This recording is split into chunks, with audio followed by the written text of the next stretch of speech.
जय श्री कृष्ण। श्रीमद् भागवत गीता के दूसरे अध्याय का 58वां श्लोक इंद्रिय संयम को समझने के लिए एक बहुत ही सटीक और प्राकृतिक उदाहरण देता है। यहाँ श्री कृष्ण कछुए के उदाहरण से समझाते हैं कि एक स्थिर बुद्धि वाला व्यक्ति अपनी शक्तियों का उपयोग कैसे करता है। यदा संहरते चायं कुर्मो अंगानि सर्वशः इंद्रियाणि हि इंद्रियार्थेभ्यः तस्यः प्रज्ञा प्रतिष्ठिता।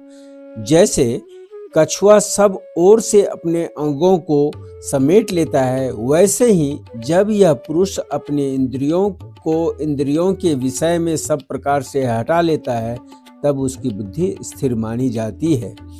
इस श्लोक में श्री कृष्ण ने कछुए को एक महान गुरु के रूप में प्रस्तुत किया है। कछुए की विशेषता यह है कि वह अपने अंगों को बाहर निकालकर चलता है और अपना काम करता है, लेकिन जैसे ही उसे खतरे का आभास होता है, वह तुरंत अपने सिर और पैरों को अपने कठोर खोल के भीतर खींच लेता है। फिर कोई भी बाहरी प्रहार उसे नुकसान नहीं पहुंचा सकता। हमारी इंद्रियां आंख, कान, नाक, जीभ और त्वचा हमेशा बाहर की ओर भागती है। स्थित प्रज्ञ व्यक्ति अपनी इंद्रियों का गुलाम नहीं होता। वह जानता है कि कब उसे दुनिया को देखना सुनना है और कब उसे अपने भीतर मुड़ जाना है। वह विषयों जैसे स्वाद, मनोरंजन, विलासिता में तब तक नहीं फंसता जब तक वह आवश्यक न हो। यहाँ ध्यान देने वाली बात यह है कि कछुआ अपने अंगों को काटता नहीं है, सिर्फ समेटता है। इसी तरह योगी अपनी इच्छा शक्ति से अपनी इंद्रियों को नियंत्रित करता है।